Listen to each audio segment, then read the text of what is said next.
Right, hello, welcome to day two of doing everything I can to try to up my chances against him early. Um, I didn't get very much sleep. My boiler was broken and I stayed at bed I don't usually stay in as a result, and I really didn't get very much sleep. And I've worked very hard today as well. So we'll see if I can have stamina to make any real progress today. But you saw yesterday we made like a form in an Excel add-in, and the form can run and compile C sharp, and importantly, the C sharp can interact with the workbook. And we got all of the kind of nice colors working. Actually, I'm going to show you it here. All the nice colors working in the form, so I can see, like at a glance, kind of what everything is, or at least what type everything is. And the goal, probably in this session tomorrow, is to, if I have this stamina and this strength.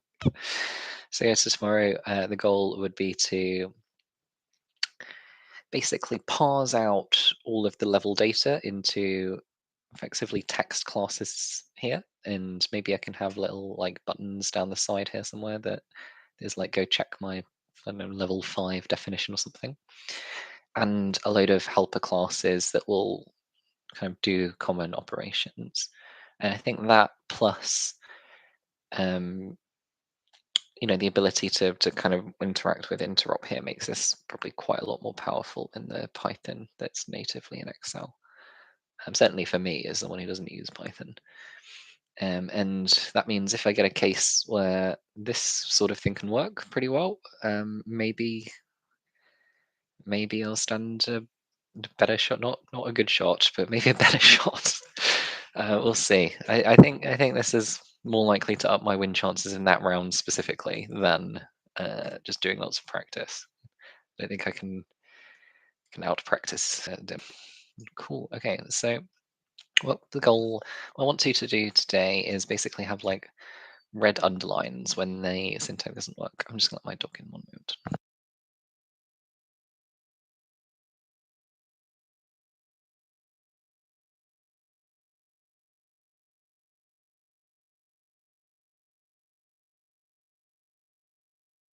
Right, so yep, so the goal is to have the red lines under there, and I mean, ideally output window, locals window, so I can check what variables are and put breakpoints in, sort of thing, but we'll see. I'm very tired today. Cool. I do actually have a very brand new pajamas arriving today, so hopefully I'll be able to get some good sleep tonight. As my boiler is now fixed, which is great. Cool. Okay, so I am actually not certain what the red underlining thing is called. I think it's called analyzers, but for anything that is like building this up, I am just going to rely on the chatbot. I don't need to know that code really. I just need it to work, and it doesn't really matter if it's not maintainable as long as it's good enough. But the code that's like in here, like I'll write very extended, very complicated versions of this stuff, and that I will handwrite because I do need to know what all of that does and what it is. Right, so yeah, I'm basically just going to say to the chatbot, here's what I've got at the moment. Give me some red underlining and a kind of output window. Let's see what it says. I do not recommend coding this style, especially not for anything related to industry. It's not a good idea. It will quickly become very large and unmaintainable. Very experimental stuff, maybe, but and for like stuff that is very common and boilerplate, you can use it as well. But only if you kind of know what you're doing. You've done a few of them before. Right, so I have this C# class, which defines a form in which I can run code. I would like to add the following features to it. Red underlining when stuff doesn't compile. brackets, is this adding analyzers? To an output window I can write to with e.g. debug.writeLine. That's one, or I'll just say debug.writeLine for now.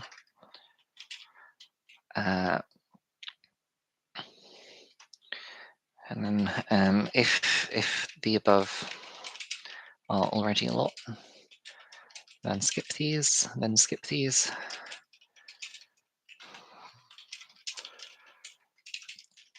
Breakpoints, locals window,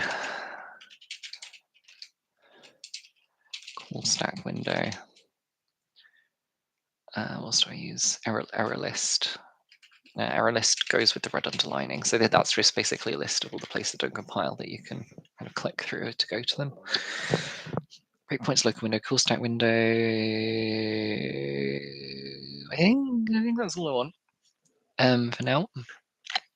Oh, and I do want like classes, for example, string builder, which I think I probably don't have at the moment because it's in system.text. I'm not sure I'm loading in system.text. And let's also load in system.text. Trying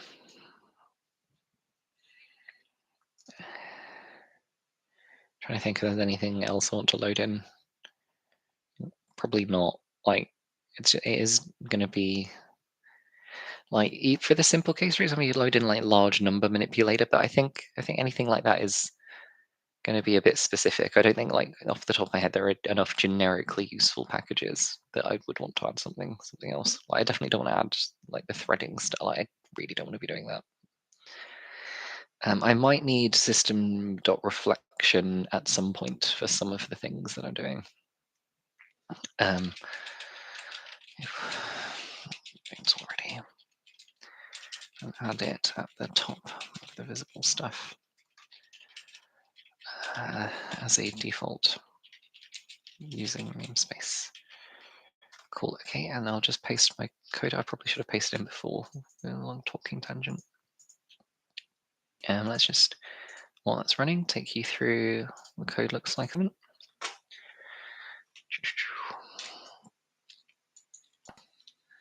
Right, so what have we got? So this is a Win form, which is like an old style Windows form. They're like using JavaScript for everything now, but this was the standard for a long time. Scintilla, I guess this is the code editor control. And this is like a bunch of stuff that you need to define with when you have a Scintilla, I suppose, or a no, they're actually Microsoft classes. Maybe this does depend on the Microsoft classes. I don't know. I didn't write this code. These are like shortcuts that you can tab to insert stuff. That's pretty cool.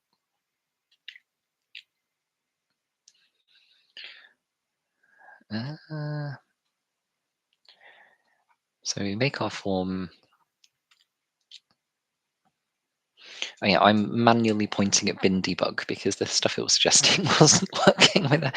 I think it was expecting me to have deployed this, but because I am the developer and I'm the only one using it, it wasn't those files it was looking for weren't in those folders, so I just hard coded it to this, which really you should never do.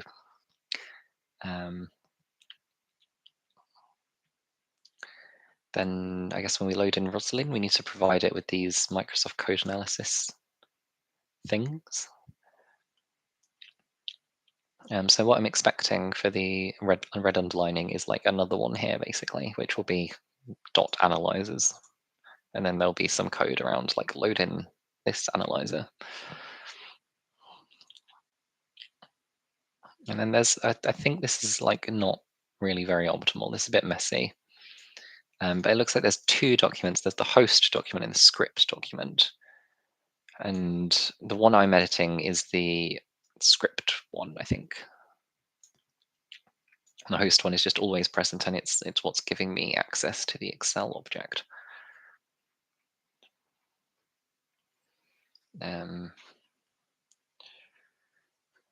This is everything that runs when I like change stuff in the editor to make sure the coloring is correct and all of that.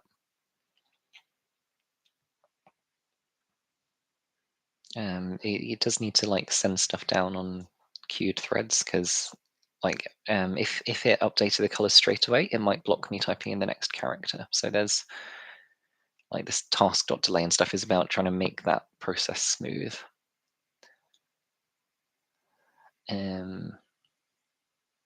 Right, this is actually adding the colors. That's a list of the colors. Helper for I don't know exactly where this is used, but something around the carry, the little thing that you use to say where you're editing in a text box. And then more color stuff. So there's lots and lots of stuff around colors and a little bit about just setting up the whole thing. Cool. Okay, let's see what it's got. Red squiggles. Okay, so at the top of your class fields, so that means this up here. Add this. So it's suggesting I add this. Which seems like a lot of stuff, but that kind of makes sense. In your constructor, right after creating editor and before adding to controls,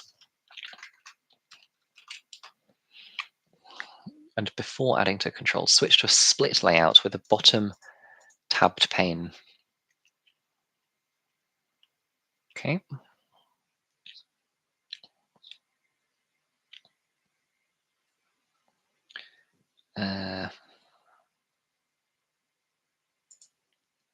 Okay, I mean, try it.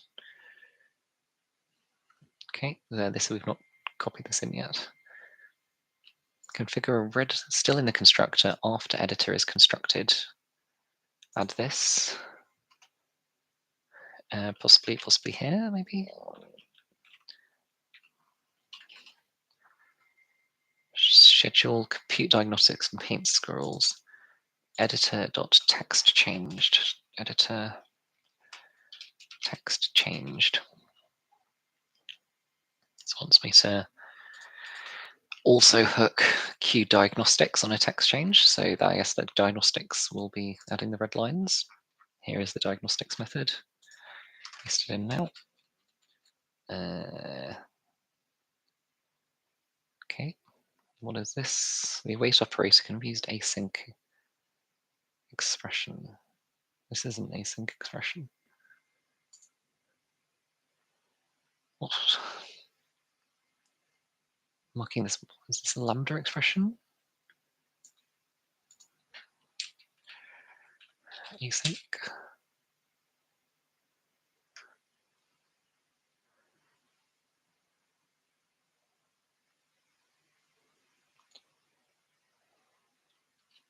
Okay, I will ask it to fix that. I don't really think you should be doing this where thing within this. Like with it, I think this means for every one of these, it will be running this await code, which kind of doesn't seem right. And we're not actually passing in D here, so I could just go varv equals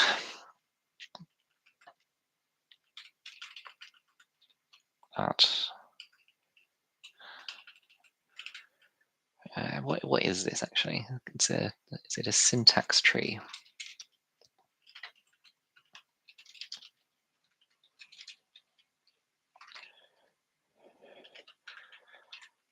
Equals syntax tree. Okay.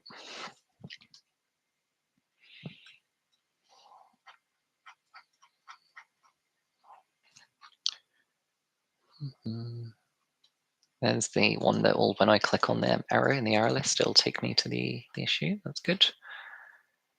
Okay, so I'm just going to try this as is.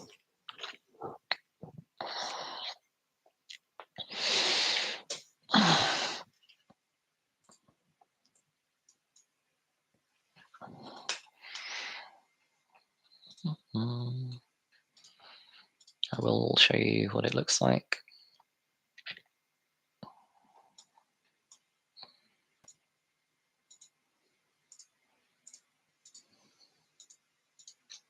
Okay, what are we looking at here? Okay, so immediately I can't see what my source file is doing. Like, I can't edit the source file anymore. It is not visible. Um, so we're gonna have to fix that. And then it's added these things at the bottom, but they are like white, which kind of clashes. Yeah, clashes with the code editor. So we're gonna have to change that as well. Let's keep going though. Maybe later on it'll change the colors.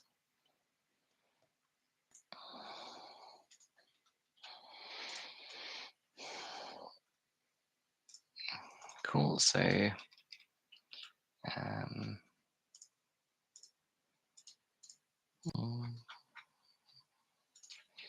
add this stuff in.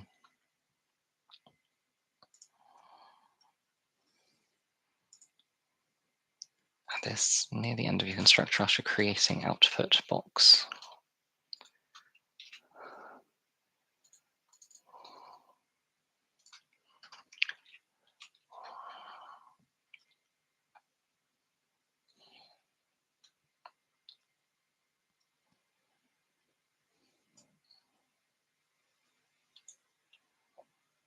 Cool. Cool. And then for system.txt, it basically says just add it here in this way, which makes sense. That looks good. And included in default usings. Not with usings. I didn't actually mean there. I meant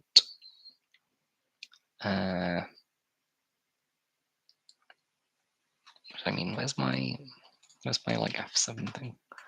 Is it F7, E7?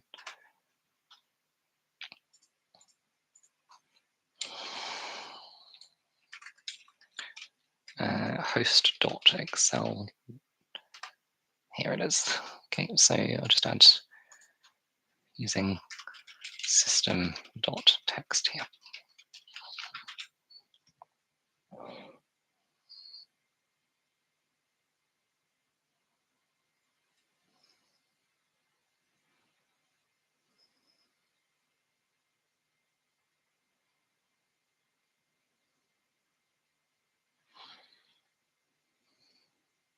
Okay, so then it starts talking about the breakpoints, call stacks, everything. You'll be implementing or hosting a debugger.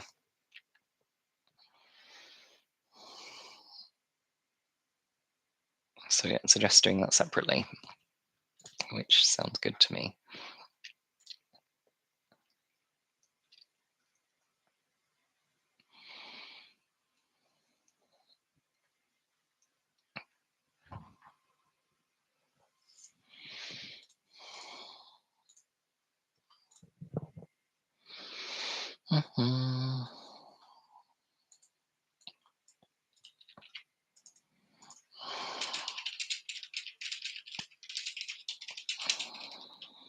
I've made the request changes and tidied up a few compilation issues. I have the following problems with the result.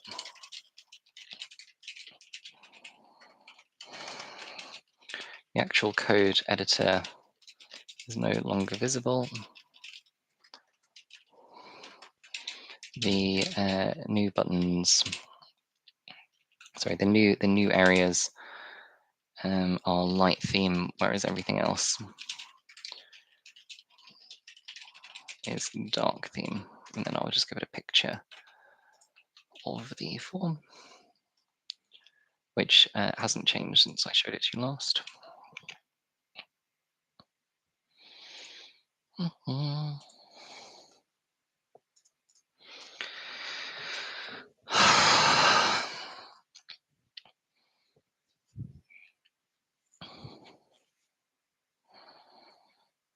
I'm starting to believe in this a bit. I know that like you've not seen it be effective on any cases yet. I do intend to try it on lots and lots of cases.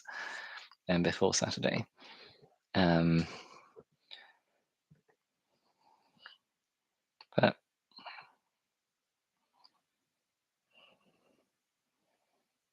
yeah, I'm starting to feel good about it.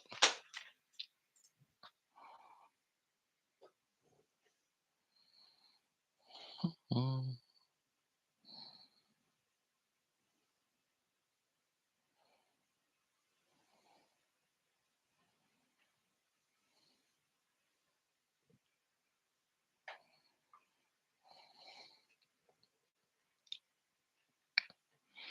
It's entertaining. You can see here this class is absolutely ridiculous. It's got 1,177 lines, and it's not single point of responsibility. It is, in fact, there are multiple classes in this file, which you shouldn't do. Like this should have a separate file for like what all the colors are, and then for applying the colors. It should probably handle all the event stuff, possibly in a single file, possibly in multiple files separately as well. Do definitely all of this get document and populate the template. I probably actually will move that out because I will need to do lots of serious editing on that.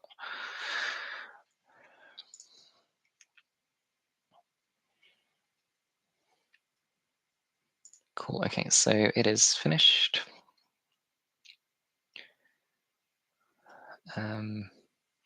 Add these lines right after create the split container. So I think basically when I did this split container, we didn't add the editor to the split container. And before controls.add split. Where is controls.add here? Okay, let's put it here. Why not? This plus load.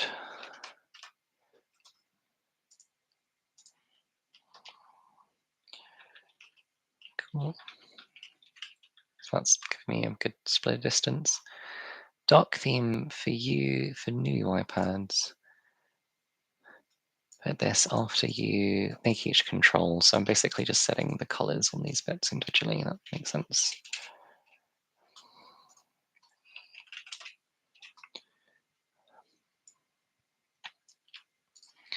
Bottom tabs.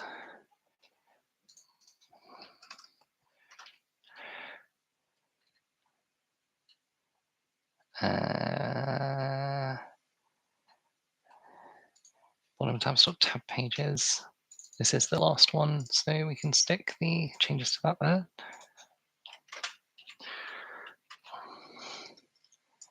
Output box.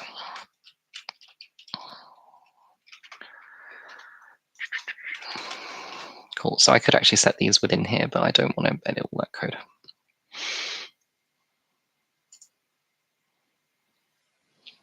And then bottom tabs.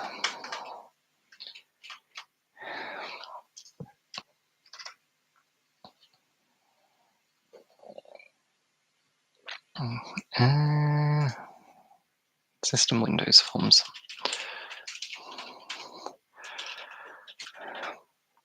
And then this is new using syntax from the perspective of this project. Doesn't know how to do it.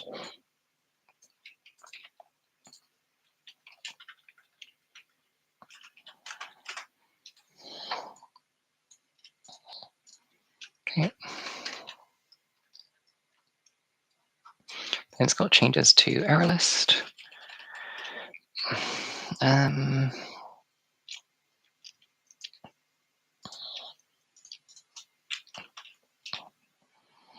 Oh, more of this using rubbish. I do believe it, and I don't think I'll ever look at this code again, which is the only reason I'm doing this.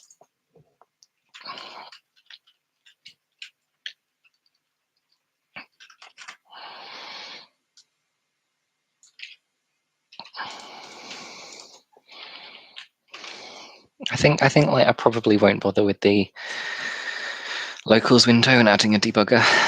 I think we'll just roll with it like this, and we'll start making the packages.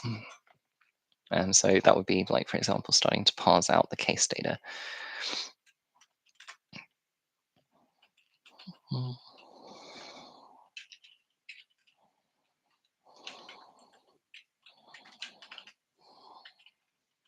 Yeah, we might get onto that today, hopefully.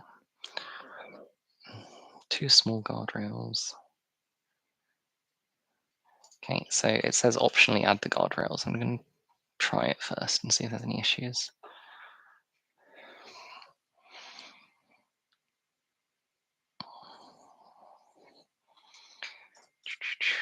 FMWC code editor. Okay, so I'm actually getting an error occurred here.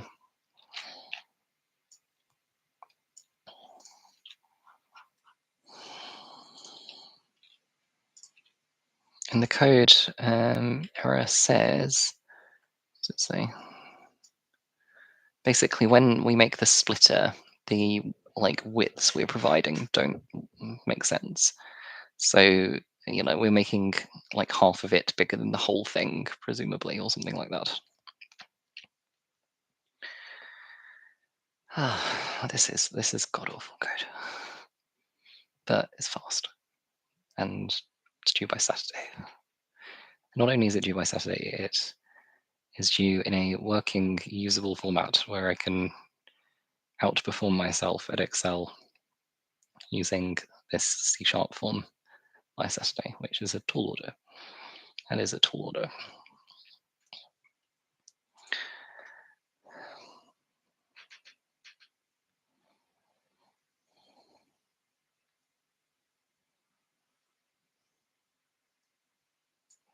Cool, so it's basically giving me some drop-in changes that'll fix this.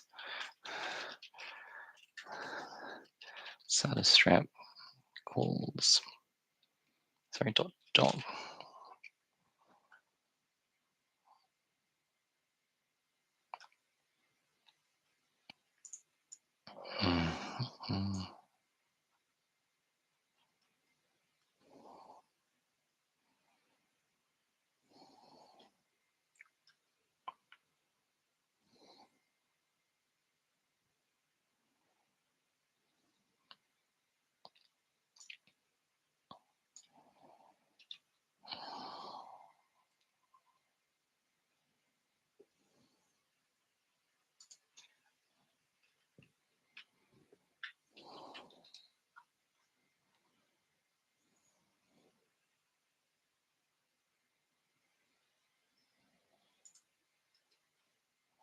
Okay, I'm not really understanding how, where it's telling me to add this stuff, but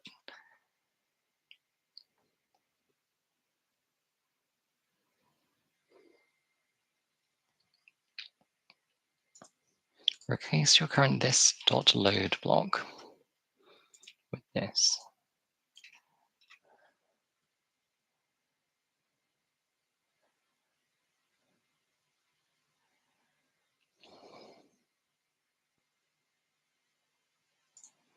And then our page output. Name equals output. Okay.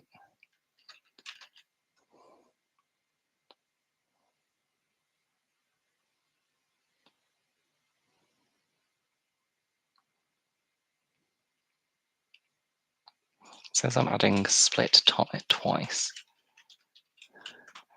Yes. Okay, get rid of that.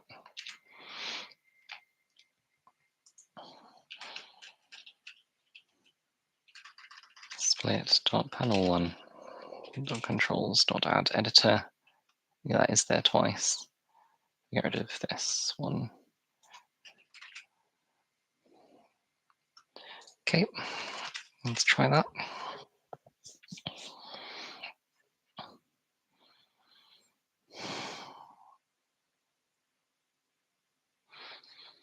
If this looks any different, I will show you this.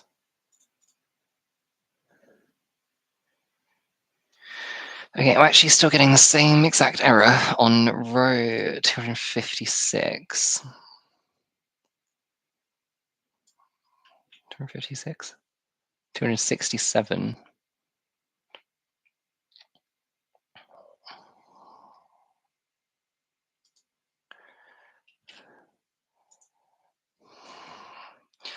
changed it to this.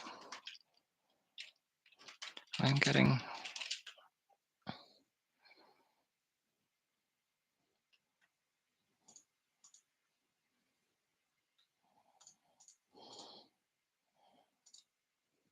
Oh, is that actually working?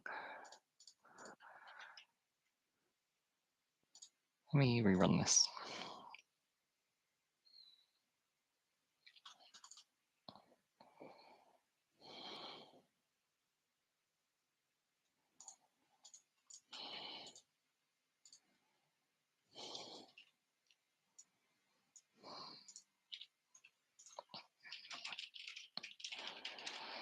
Row 267 is...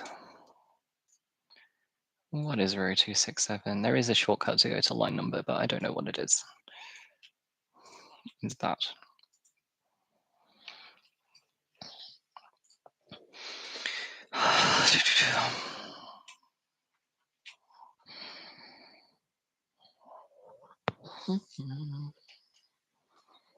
I just want red lines and to be able to export results not directly to Excel.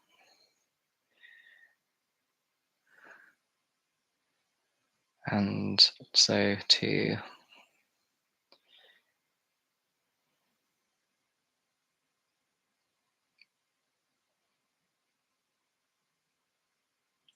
what? I don't know, we'll see.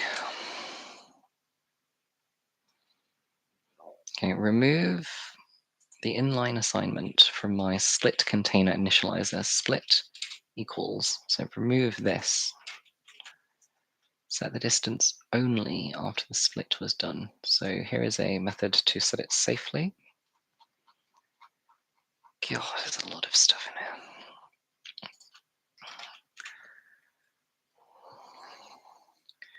And then call it when the control is sized. This dot shown plus equal that. Split dot size changed equals this here. I still do some duplicates. Delete these duplicates. Editor.doc equals. Yeah, okay, that is duplicated. Let's go to this.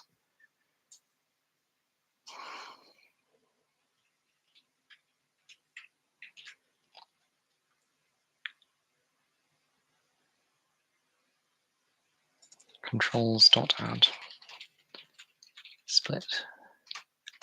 No, there is different. Is that, how many of these are there? Looks like there's only one to me. Status strip.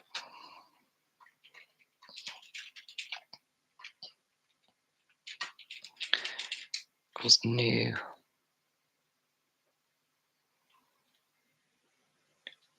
Okay, yeah, that is there twice.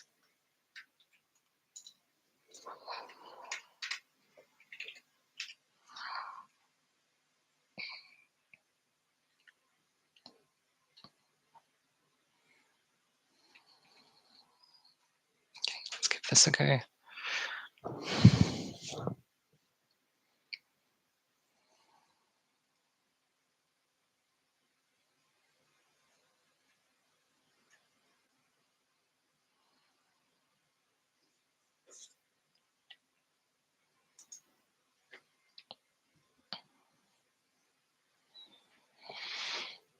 Cool, I'm loading the form now.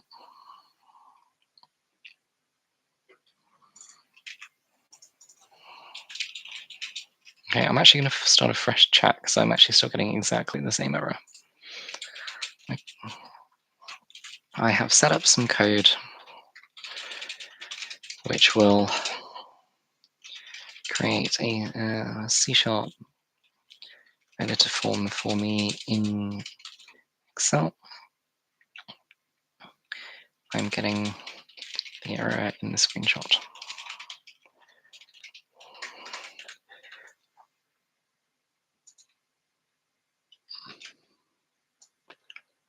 And actually it's on row 247 now, but I did remove rows. I think it probably is exactly the same thing. 247.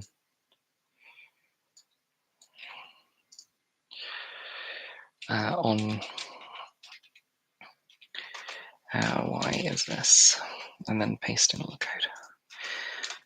Great thing about writing the code this way is it's not proprietary, so I can continually just paste it to the chatbot over and over and over again without having to worry about giving you any special secrets. Least compelling YouTube channel. Yeah, probably. It's not a great watching experience, this, is it? I don't care. I'm going to make clear I'm not using white magic here. I'm so tired. We gotta do our best. We gotta give it everything. I do intellectually think this is my best shot at increasing the kind of coverage of cases that I stand a chance on. And I am investing all my spare time that I can into it. So I can seriously say I gave it a go.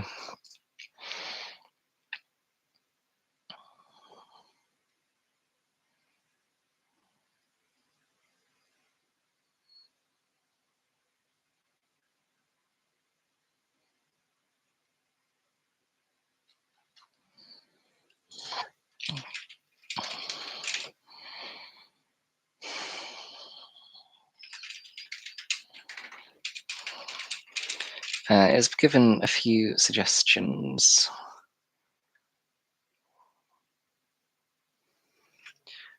I'm going to go, let's go with fix 1, because usually it puts the easier one first.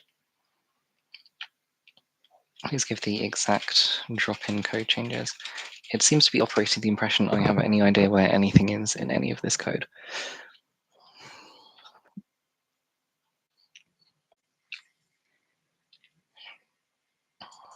Which is not true.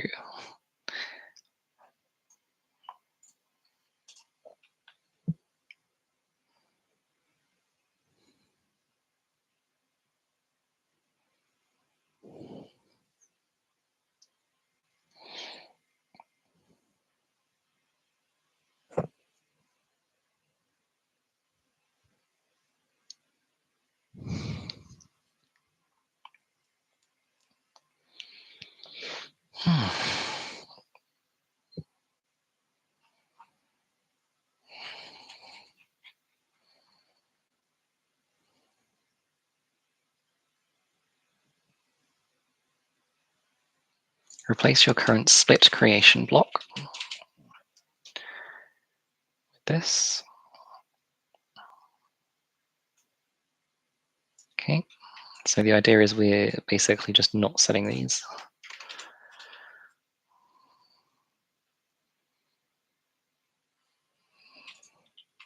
Split.doc. So it's saying replace that here with, I mean, this looks really similar. We are actually removing the line that, well, we're moving the line that was throwing down until here. So that will give me a little bit of confidence at least. And replace the shown handler. This not shown, not that one, I guess this one. How many are there? There's only 2, yeah, so it has to be that one. With this. Okay, let's give that a go.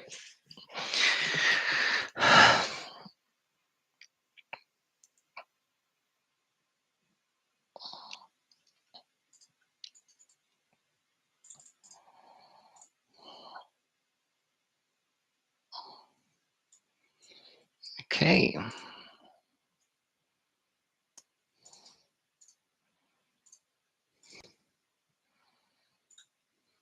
Right, let's add a compilation issue. It's j equals hi. Okay.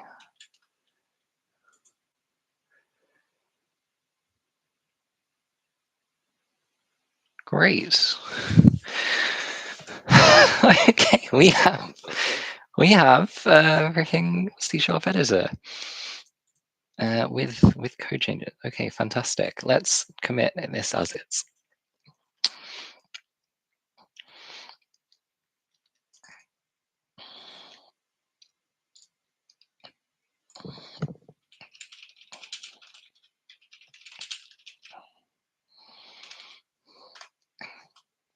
Cool. Okay, so I mean, a couple of obvious things here. So first, this is white, which looks disgusting.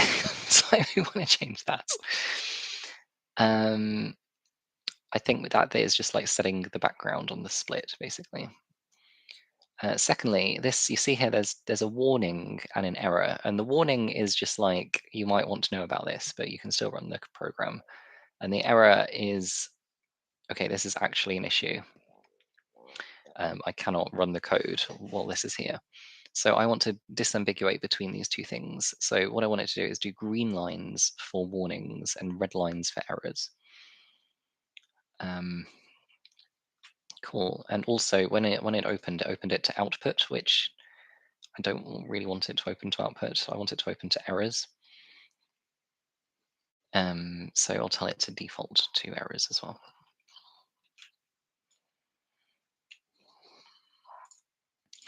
This is great and fix the issue. Now I want the editor currently looks like in the image.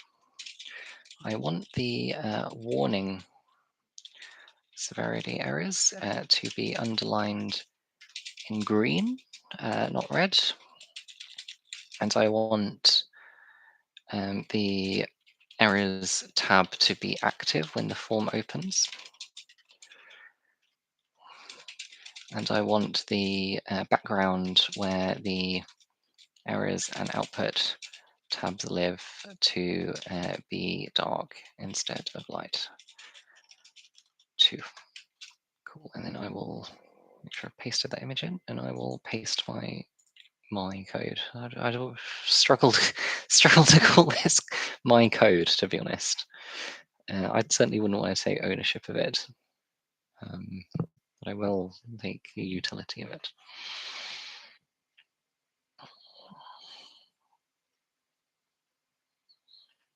Mm-hmm.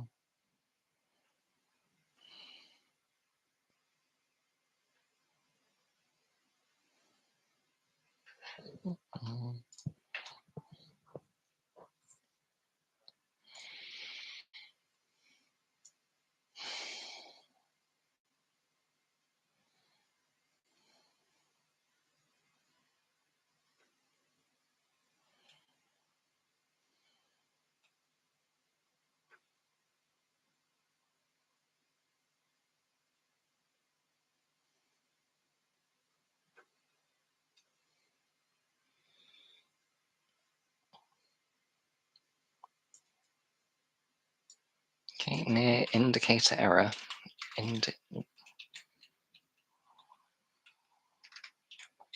Indicator error. I don't know what's using these. Oh, I guess I am using these constants later on. Of course I wouldn't know that. It's not my code. Cool. Okay, so indicator warning equals 31. Are you currently set up red one dot for color equals color dot red. Color dot red. Yep, here. Don't know why I didn't pick that up. Yeah, this one. Cool. And then in apply diagnostics to UI, place the top of the method, not the whole method.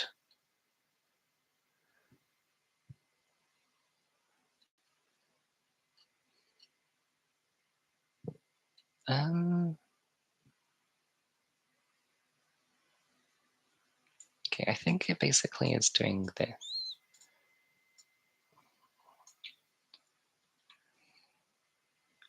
Yeah, okay. I mean, that I don't see any other things that are specific to indicate a error. Oh wait, no, I do.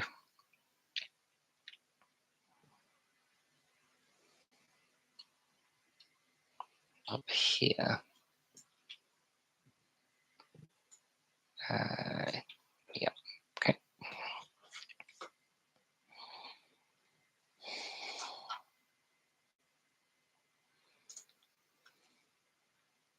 Make the errors tab active on open.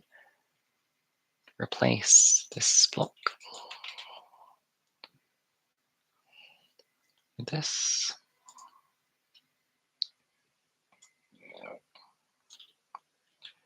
Okay, so I mean, I guess it's just selecting that tab. That makes sense. And then background for the header sprint. I mean, all of this, I have faith this is going to work because I've understood all these changes. For this draw item thing, we go here.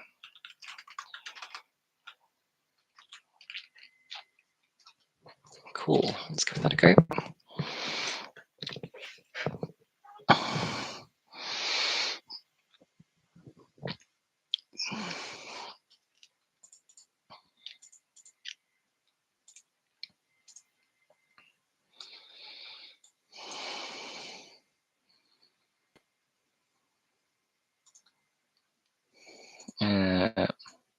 To be honest, it looks like it hasn't worked.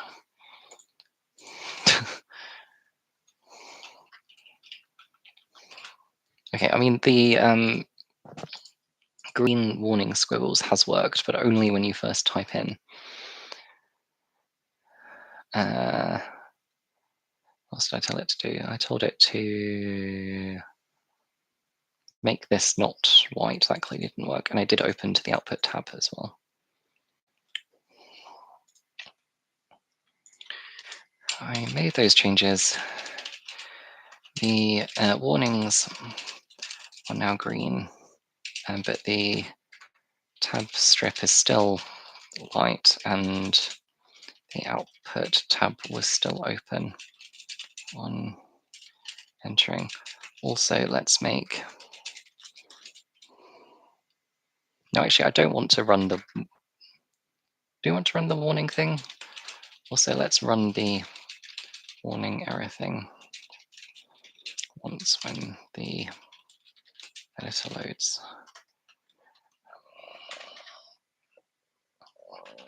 Before the changes are made.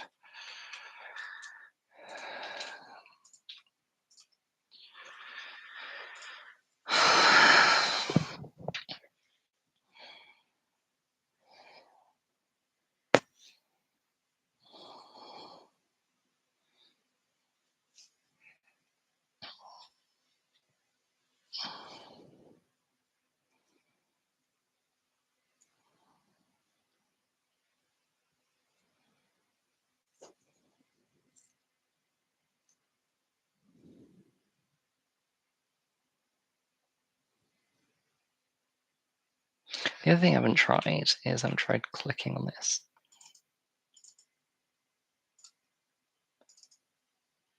Oh, it does seem to work. Excellent.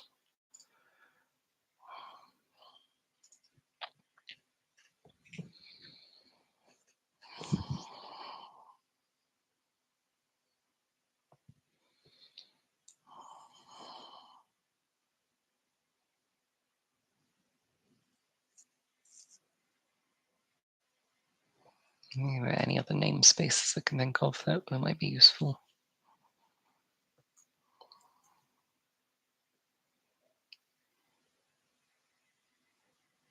Maybe random? Is random in system?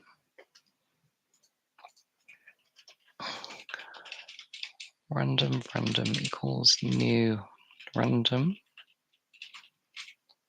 If I just go new, is that accepted?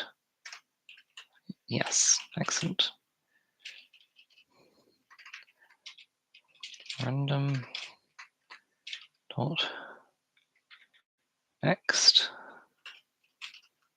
Okay, random is just in system.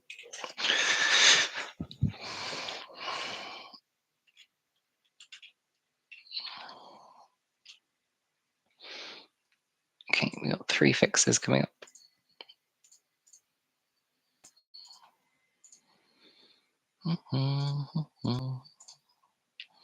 Add a field near the others. Private ball is shown.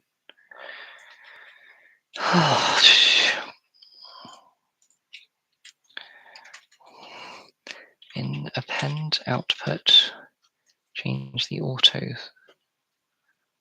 switch line.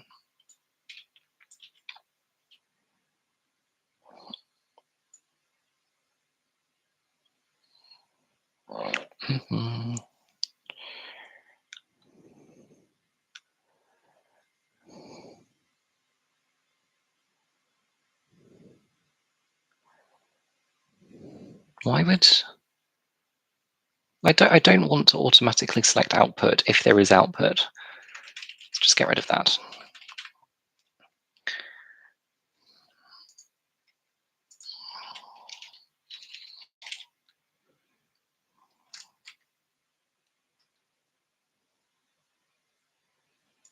Okay, so Q diagnostics, make sure selected tab is there, and then make the tab strip header area doc for real. Hopefully it is for real this time.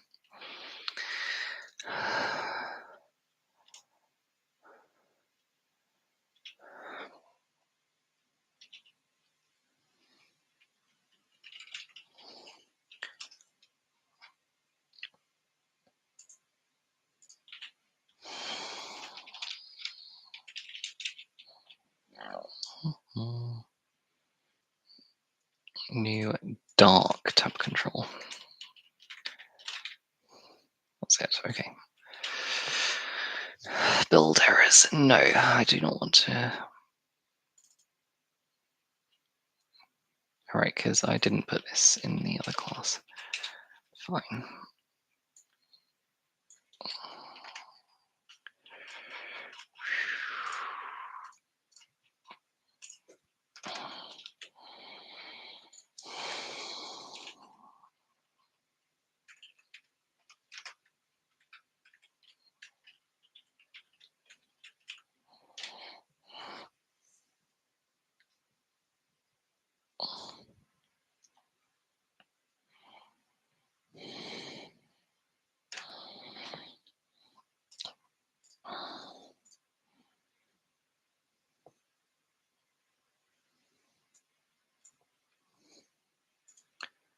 Okay, so now my editor looks like this.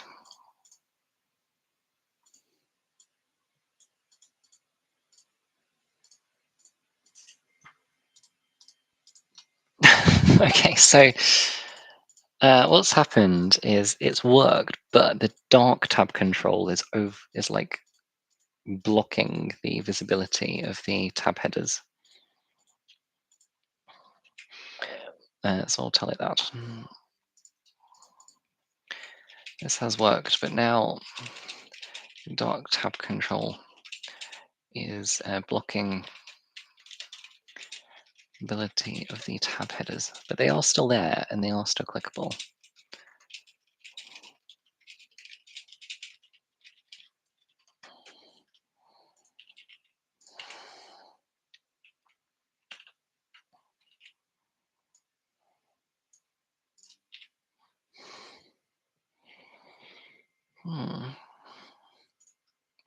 I mean, this is actually going, like, I wasn't expecting this to go very smoothly, to be honest.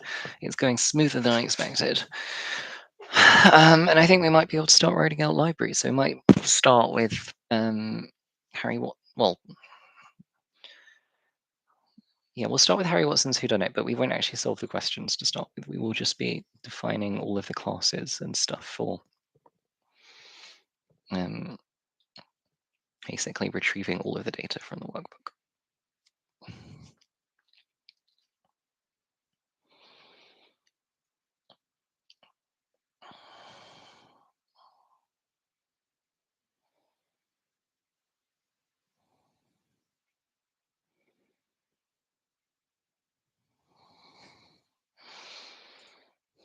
Mm.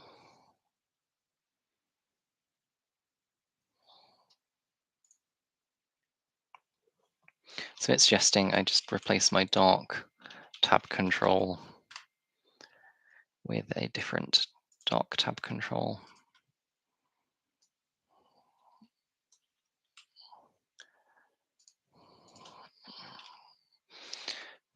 And I need to update the using thing every single time.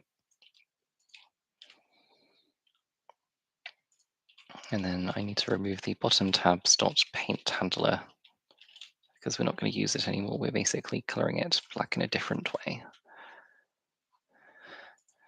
Give that a go.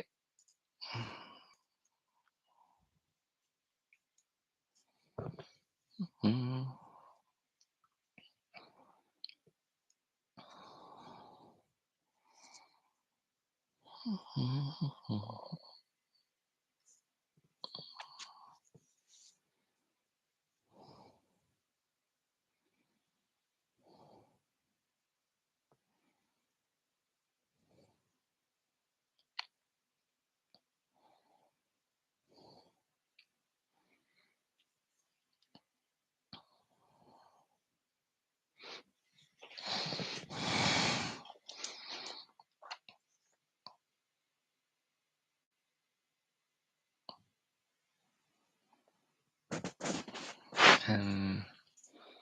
God, I'm so tired.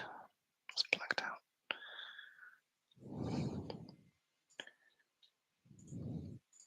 Cool, so we've got this. So actually it is now white again,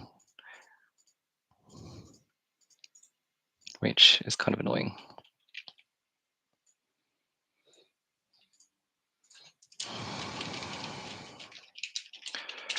I'll just tell it, I would have expected this to be set as the background property on the split or something. Instead, rather than needing a new type of tab control.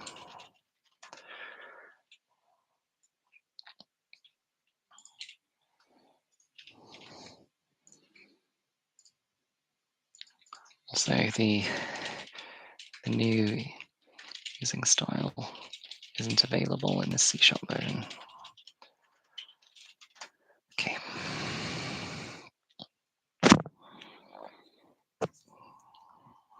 Yeah, getting there, baby. So I'll talk you through maybe what I'm thinking for setting up the question data. So what I basically want out of that is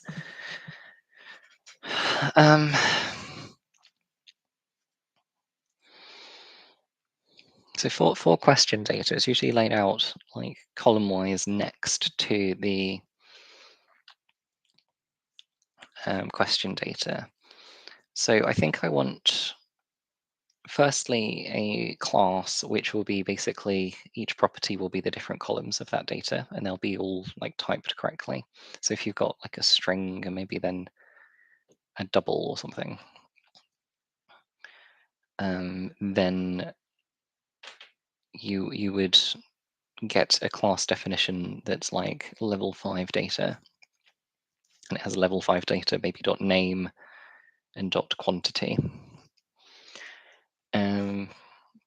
So that's definitely one class object you want. You probably want the class object for the whole level data as well. I can't think of why you would need to kind of go down. What maybe for the bonuses you might need to go down multiple columns or something. I'm not sure I would do that sort of bonus this way though. Probably not. Oh, and as is beautiful, write all of the bonus data to one sheet. Macro I can use instead.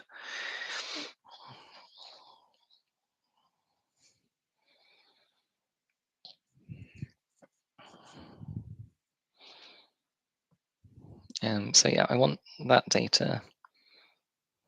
And then I'll have a load of templated stuff that is like loop through that data. I think also I want to look up everything in any existing tabulated data format. So what I can do is pre-name any tables where I might need to look stuff up with TBL, for instance, maps with MP, and then I'll automatically convert those into a form I can work with them in.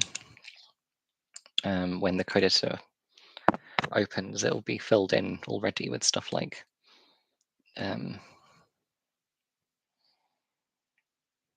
build map this range sort of thing.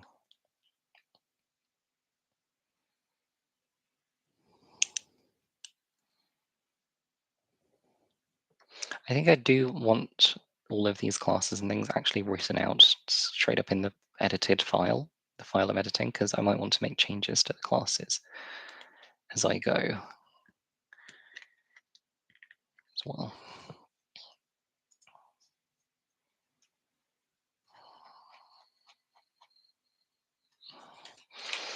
Okay, so it's suggesting some more changes. So firstly, we're replacing dark tab control once again. Dark tab control. Jesus Christ. Darth tab control. And then this needs to be system.windows.forms, because that's ambiguous. There's something else called that in the compiler stuff. Remove bottom tabs dot draw mode. So let's remove this stuff.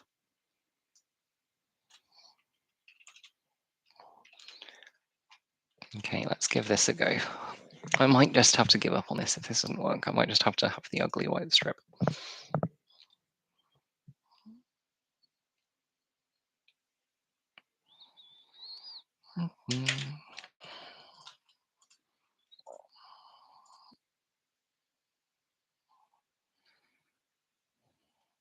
Aha, it looks like it had it. Nice.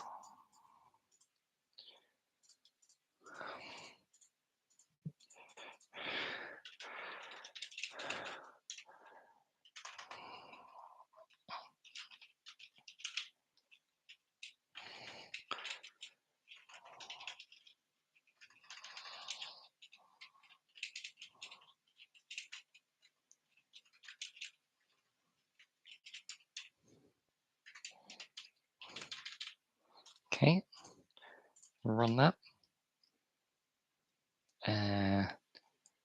Actually, let's just go offset that because it was overwriting. Yeah, so that is worth writing like 3, for example, to the current cell, and then below it I'm getting 1, 2, 3.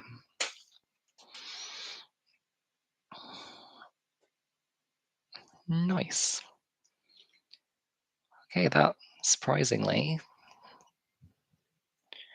seemed to go pretty well. Okay, time to start trying to parse out case data. So I'll just say warnings UI output warnings UI.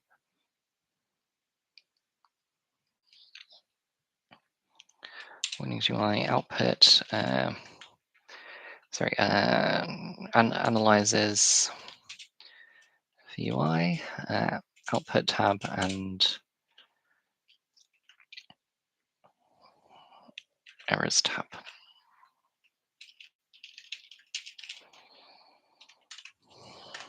Okay, excellent. Right, now we have a C# code compiler, and we can default whatever this file is to whatever we want. And we have a C# add-in, which can take in all of this data in the first place.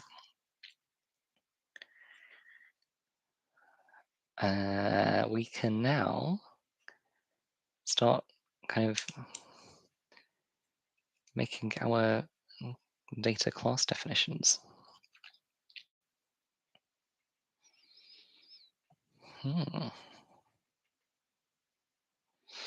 Okay, so now we're going to do some serious C# code. I am trying to think if I can rely on the robot for some of that as well, because I do not have very much time. But I think probably to start with, probably not. So Let's do some proper coding work. Cool. Okay, so I'm going to add a new class here called parse AWP through a new folder. Parsing.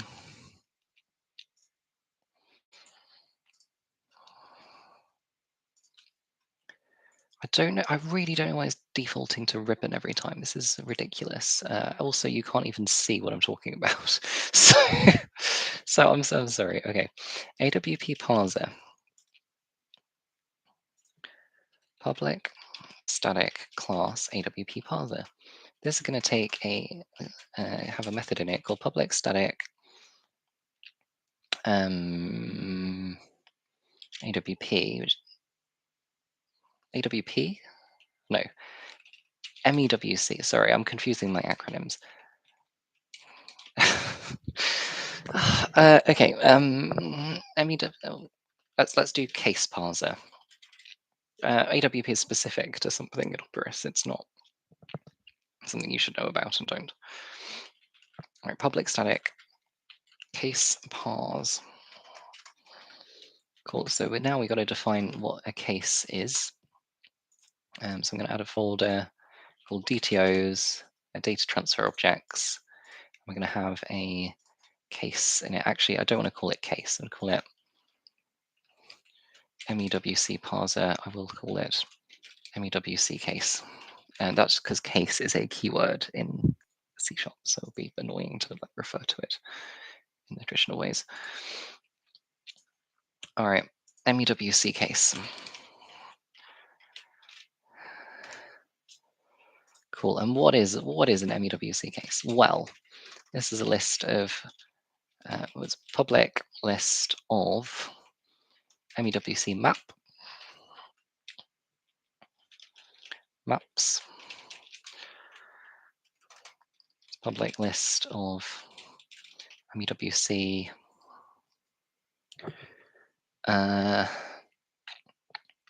tables, and a list of MEWC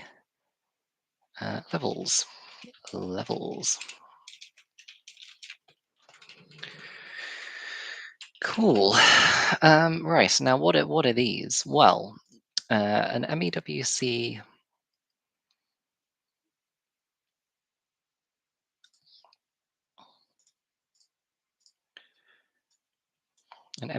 map.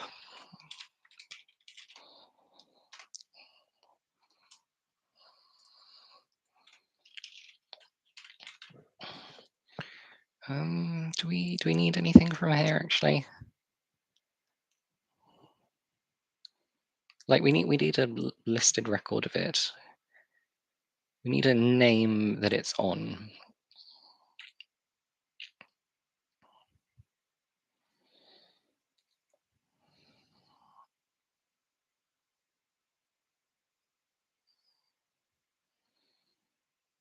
I guess we could just have this be a range for now.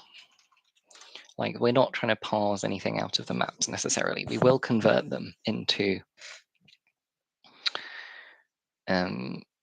cells, but we'll do that in our Roslyn code stuff. We won't do it here. Here we only need to know where it is. So this is just a range.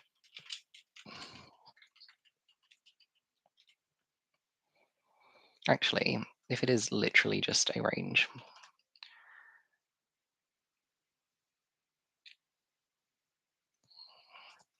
then we can do this. MEWC tables are a bit more complicated because this is actually something we need to do some work with here.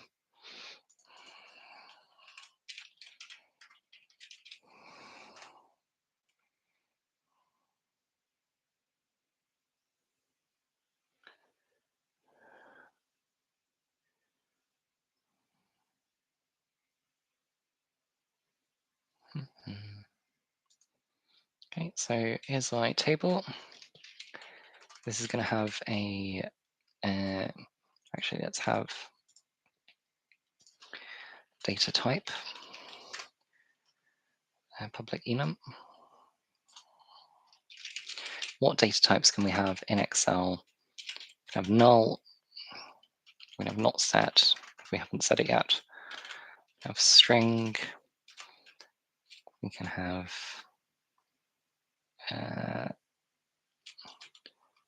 nullable string, we can have double, we can have nullable double, a bool, we can have nullable bool.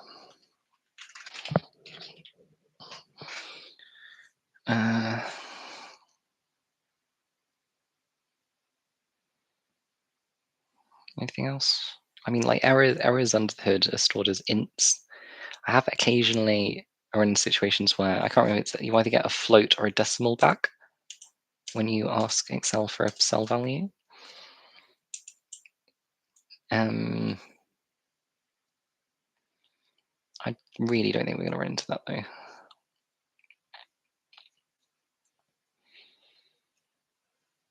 Okay, I guess these are all my possible data types then.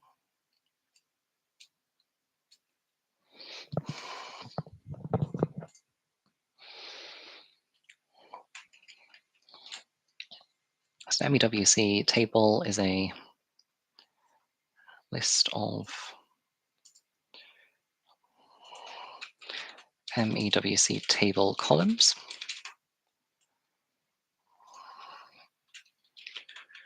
And what is this? This is a public data type.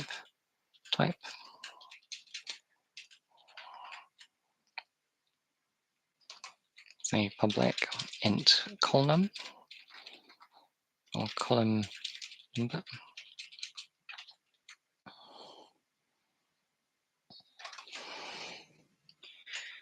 And then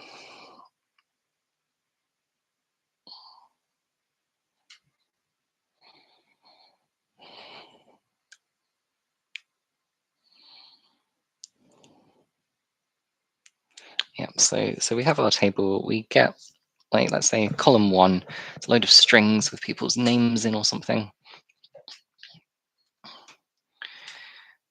Right, the column has a name sometimes as well. We will actually need to use that.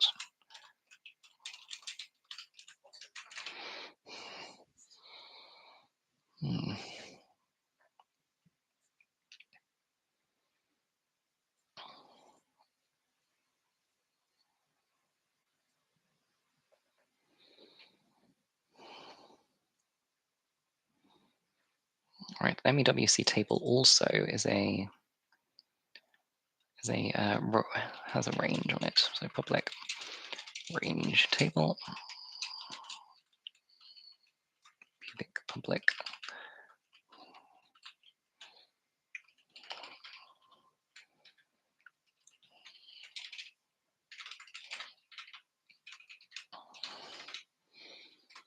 range. I just call this range.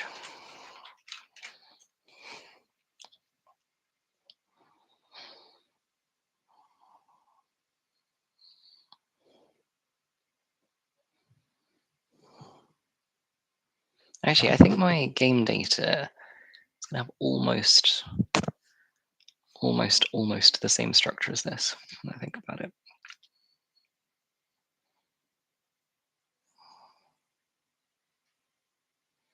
Am I going to want to do anything with the game data I'm not going to want to do here?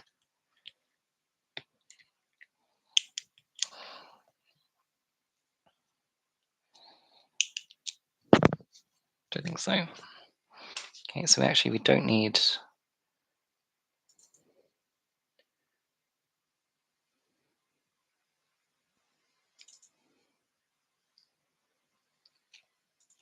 this to be a separate object. We can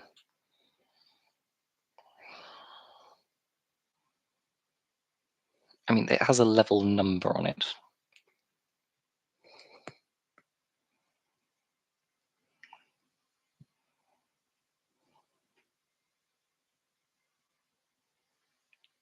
I will actually keep it for now.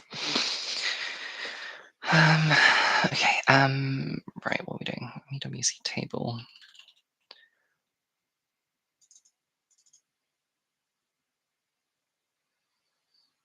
Level.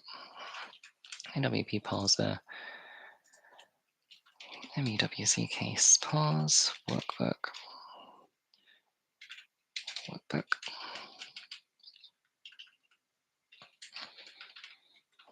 Mm.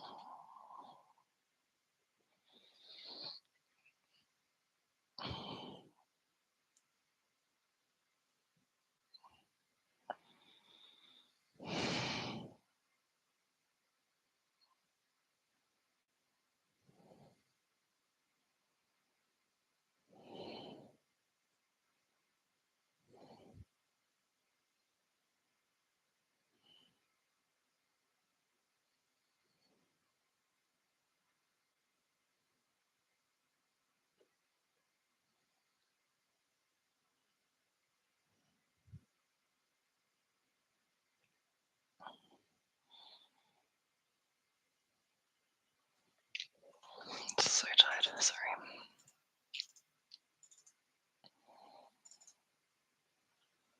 MEWC table has a range and a public list of EWC table columns.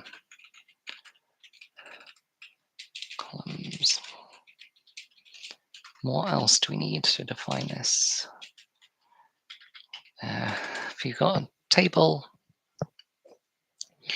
a list of columns, if it's horizontal table, you just flip it. We transpose and add that as a second table.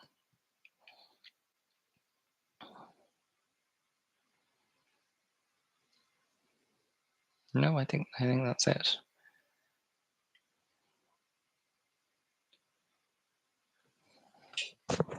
And that's all the data we need to build up what I want to build up.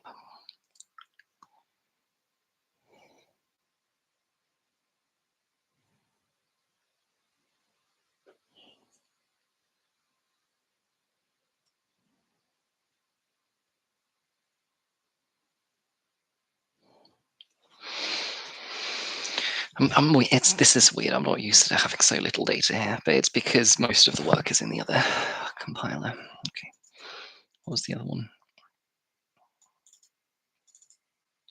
AWC level.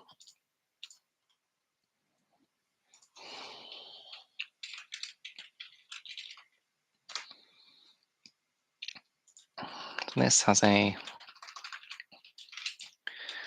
public int, a level number. It has a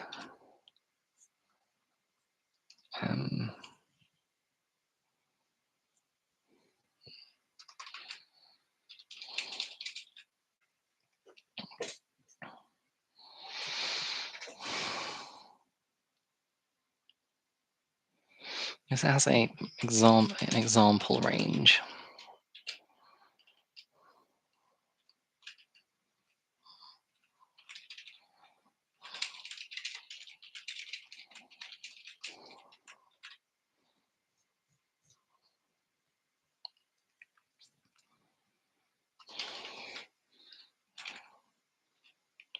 And then it has a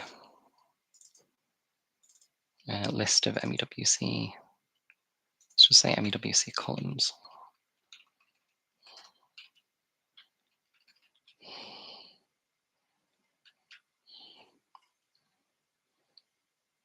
Oh yeah, I think of one other data type, which is object. If it's sometimes a string, sometimes a double and everything.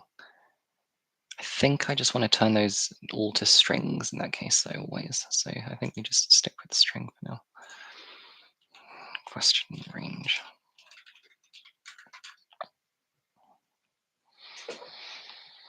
And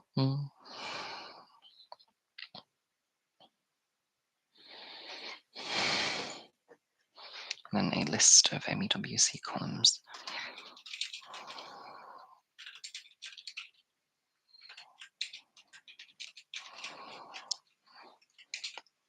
columns.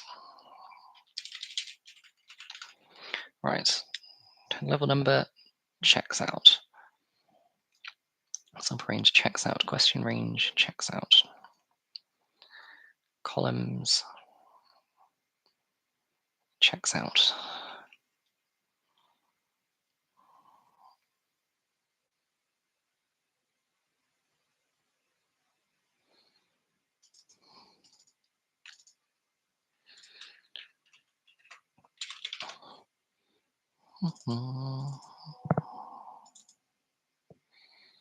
Cool. So, how do we discover this stuff?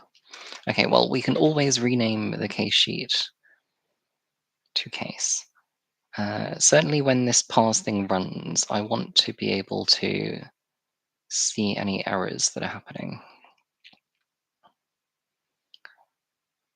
So however I call this, I'm going to let all the exceptions flow up from here. But I'm going to try to catch them myself if I can. So worksheet equals workbook.worksheets dot select x goes to, no, that's not the select I'm used to.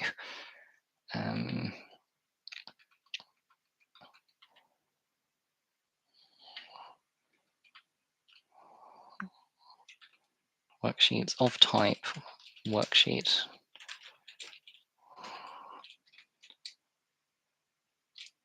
First or default, x goes to x.name equals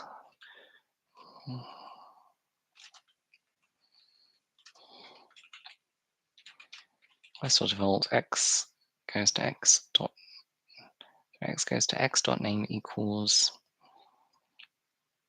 case. Let's just go 2 lower as well. Equals case. Okay.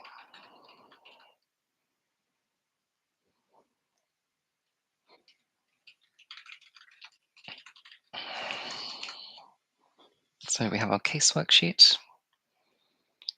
I'm just going to open up an example case just to see what's going on.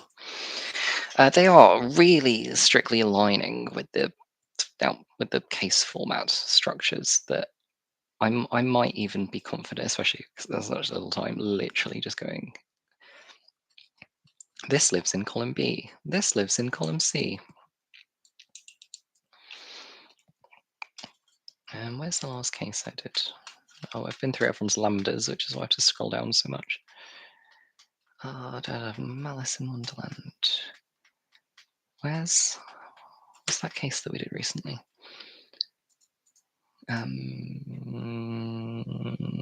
What did I face the honor on? More portals. I can't find it. Okay, browse.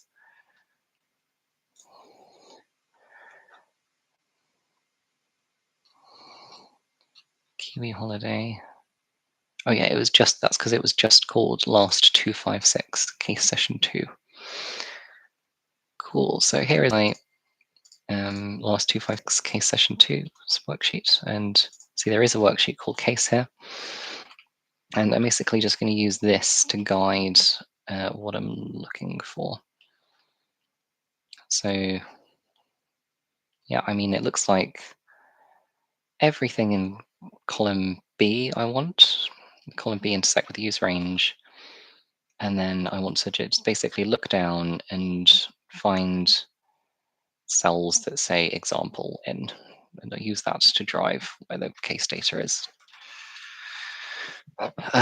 So that's what I'm going to do. Okay. So we go rv worksheet.userange.intersect application.intersect. Okay.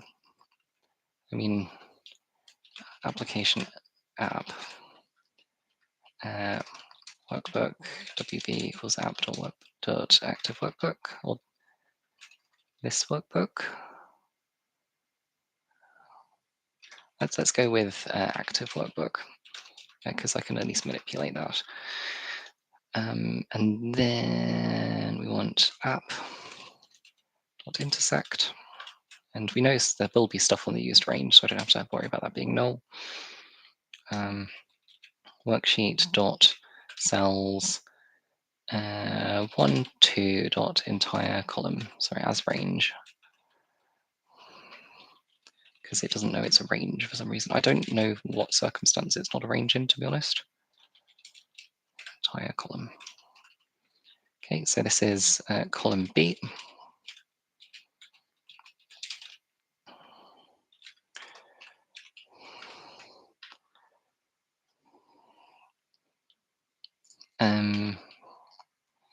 And then what I want to do is basically want to extend this to make sure that we're definitely including the first row, because the used range here actually can ignore the first row of a workbook.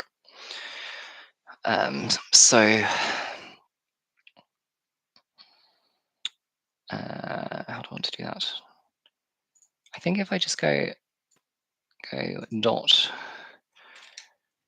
if I go, yeah, okay, so I go like active column B equals that, and then I go int last active row of column B equals active column B dot row plus active column B dot rows dot count.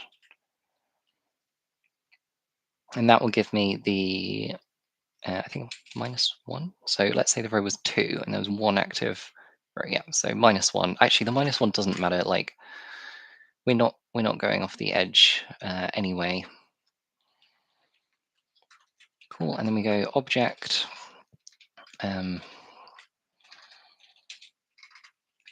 column B values equals worksheet dot range worksheet dot cells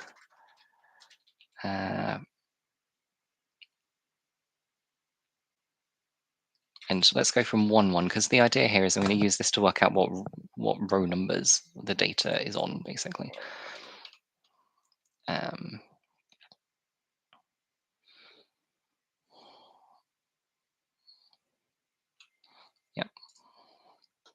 So we're going to go worksheet cells 1, 1 to worksheet dot, actually not 1, 1, 1, 2, because it's column B, and then worksheet dot cells last active row of column B 2 dot value 2. Okay. And then this is guaranteed to be an object unless there is only one active cell in column B, which I think is very unlikely.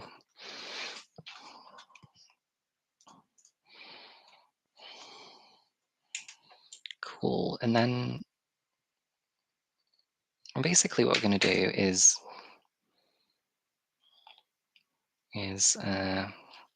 rv equals column B values dot cast to object. So that's going to basically flatten this into, in this case, an object array, because we'll do 2 array on the end.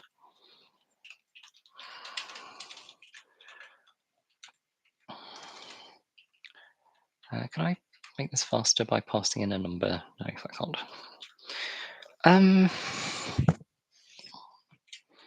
Cool. And then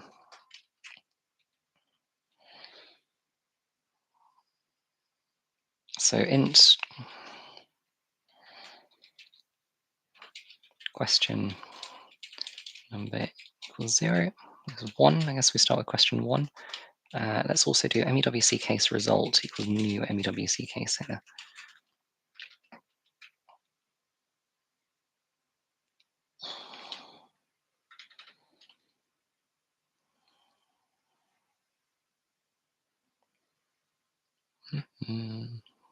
Question number equals 1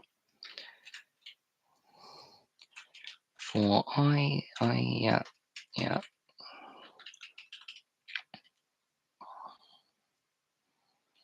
If, actually, let's just go for each. and then let's add I as like an iterator here, I equals 1.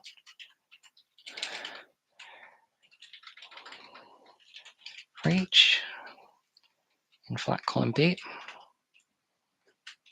object item in flat column B, if not item is string S, then continue. So if it's not a string, we carry on.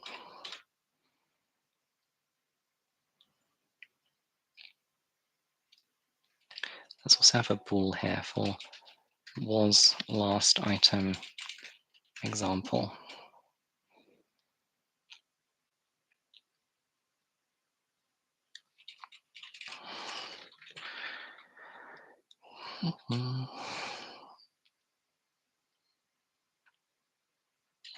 Also, was last item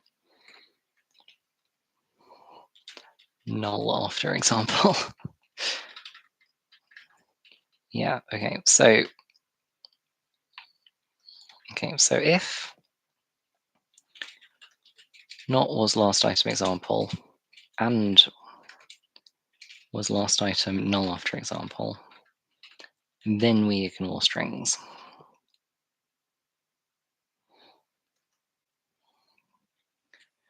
If s dot toLower dot contains example, if it doesn't contain example,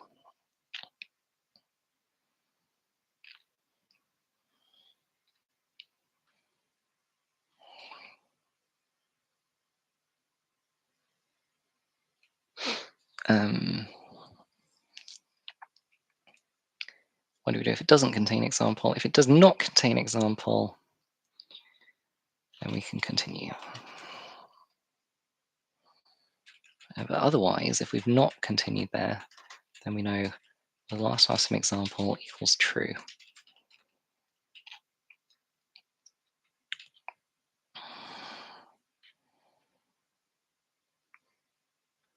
Cool, so now we have two other cases to handle. So if was last item example,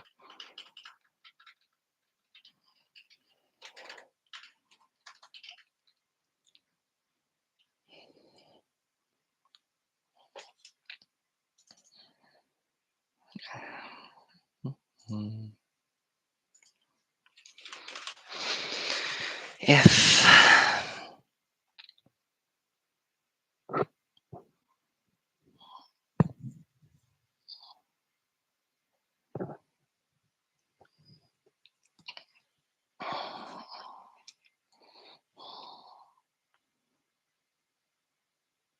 actually, I don't think we need this one. It's too overcomplicated. Let's just do was last item example. Then we do if not item is string and not item is double. Then we can continue. So now we're only on strings and doubles.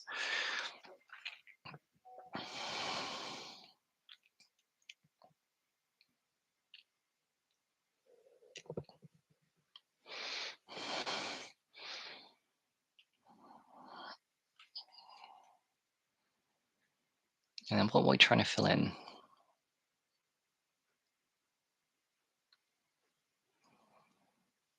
Oh, God, I'm really sorry. I'm so tired. I've been doing this for all day, basically. I might need to go to bed and carry on with this later because I'm going too slow for what I would expect of myself. So yeah, basically we're going to parse out the game data. We're going to be like, level X is on these rows, and therefore the game data is these things with these names and these types, and then we're going to automatically generate the game data classes. We're also going to basically mark up maps before we go. So for example, on portals, we would create a 3D name that would be called like map areas or something. And our code class that gets generated is actually going to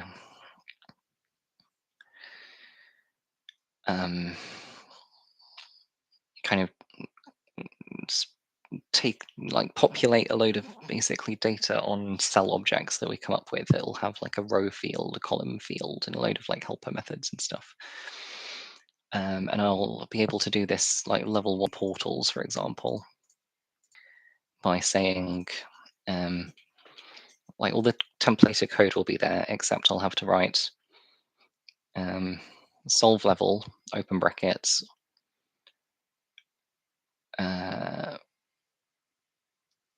1, I guess.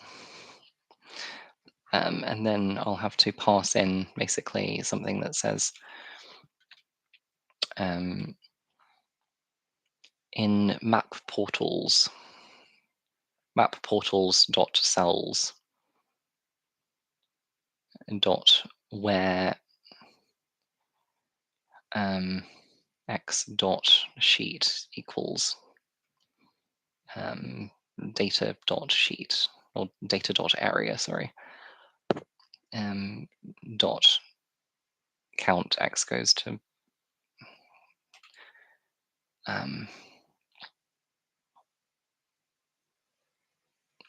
x equals x, whatever this thing was.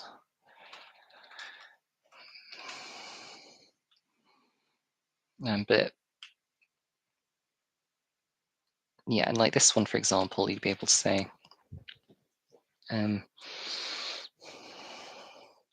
address to row call to get a position here, and then it would just be the same exact thing, except you would say where area equals this and cell dot position equals, actually you could just do where cell dot sheet equals data dot area and cell dot address equals data dot position. So that'd be that one. Here you'd be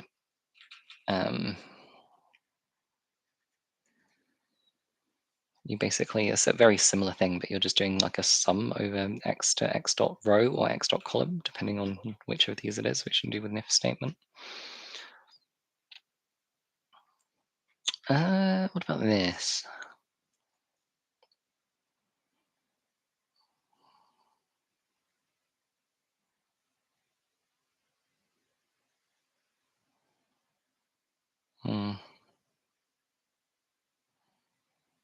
I don't know that I would add a helper thing that would make this that easy.